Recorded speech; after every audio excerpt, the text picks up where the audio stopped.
और सुकांत ने अपनी पत्नी का गला दबाकर उसको मार दिया। ऐसे ही 3-4 साल गुजर गए। सुकांत का फिल्मी जीवन खत्म हो गया था। इस तरह से कटे हुए जख्मी चेहरे को लेकर उसको फिल्मों में कौन काम देता। एक दिन यकायक को अपनी घिनौनी शक्ल लेके मुझसे आ मिला। उसने कहा कि मुझे पैसे दो, ज्यादा नहीं, सिर्फ 300 रुपए 6 महीने बाद। यह रकम तुम्हारे लिए कोई मायने नहीं रखती, लेकिन अगर पैसे नहीं दिए तो बहुत सारे खत जो तुमने मेरे नाम लिखे थे वो मैं तुम्हारे पति को दिखा दूंगा। तब से 6 महीने बाद मैं उसे 300 रुपए देती आई हूं। 300 रुपए मेरे लिए कोई बड़ी बात नहीं है, लेकिन हमेशा डर सा लगा रहता है कि इन्हें कुछ पता ना चल जाए। बस इसी वजह से मैं कल निरुपमा होटल गई थी। इसके अलावा मुझे कुछ नहीं मालूम।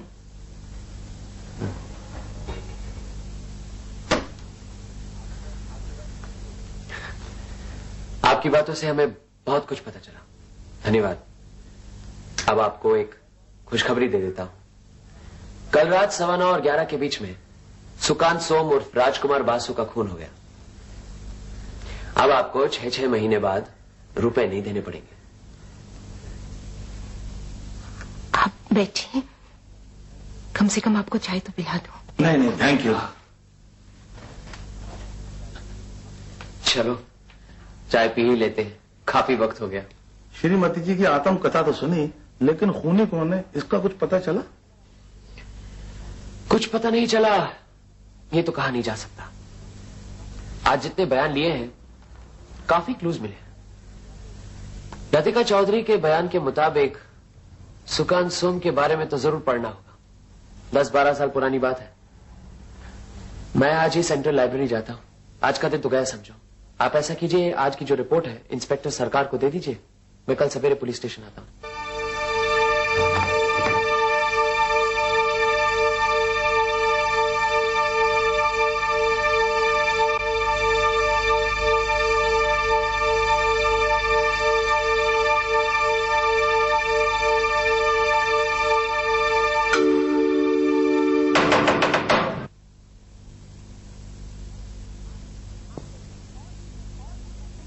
आ गए आप?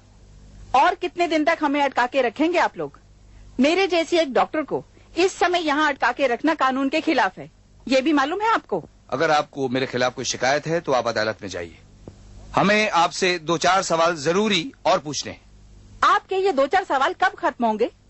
देखिए, अब सवाल मैं करूंगा और इतना आपको विश्वास दिला दूं कि ये आखिरी सवाल होंगे।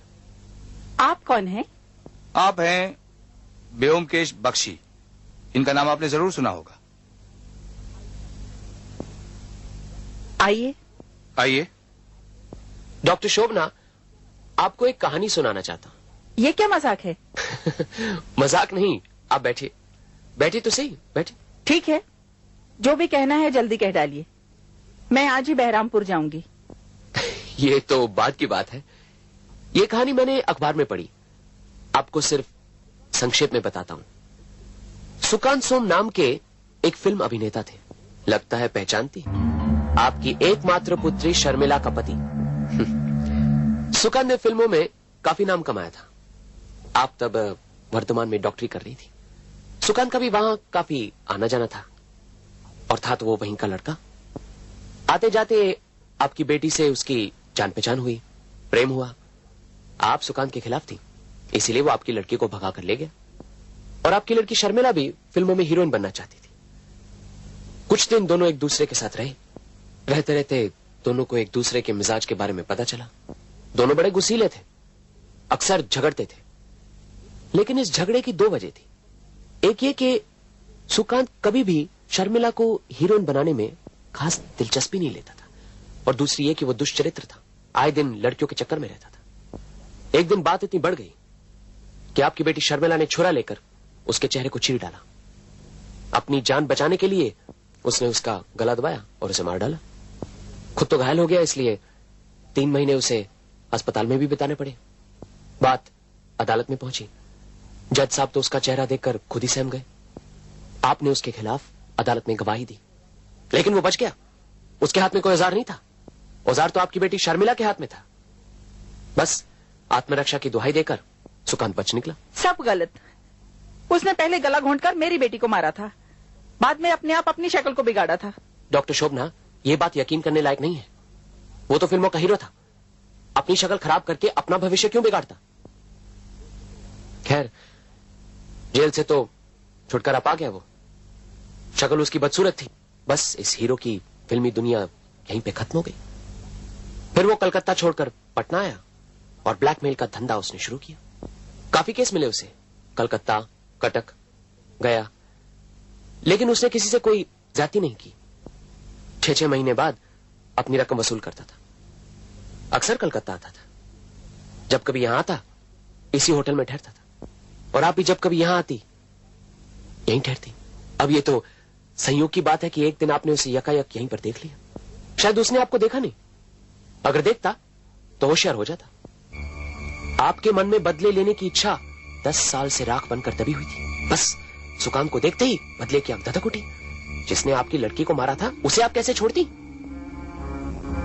फिर उस दिन डिनर के बाद आप अपने कमरे में इंतजार कर रही थी। खून कैसे करेंगी, यह तो आप पहले से तय कर चुकी थी।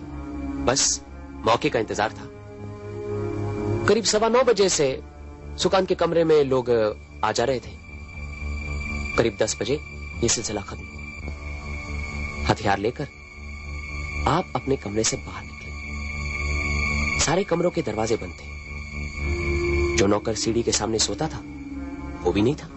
बस यही मौका था। आप सुकांत के कमरे की तरफ गई।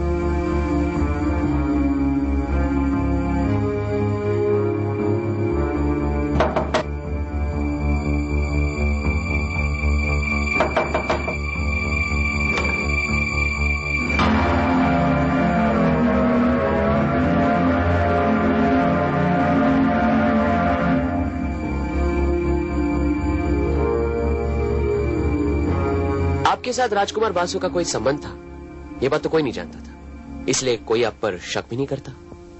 बल्कि जो लोग राजकुमार बासु से उनके कमरे में मिलने गए, सारा शक तो उन्हीं पर पड़ता ना। लेकिन आप दो छोटी छोटी गलतियां कर बैठी।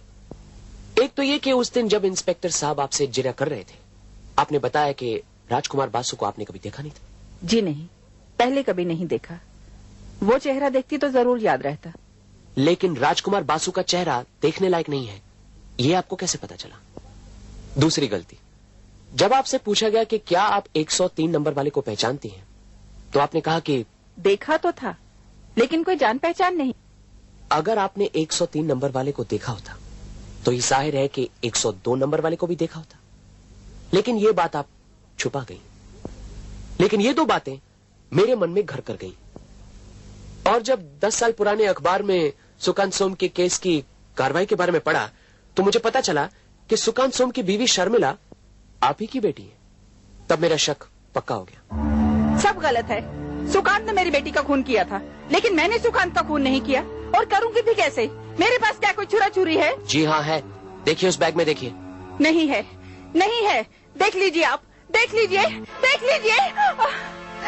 छोड़ दीजिए, छोड़ दीजिए मुझे, छोड़ दीजिए, छोड़ दीजिए, छोड़ दीजिए मुझे। चलिए, खून करने का औजार भी मिल गया, वरना कुछ परेशानी होती।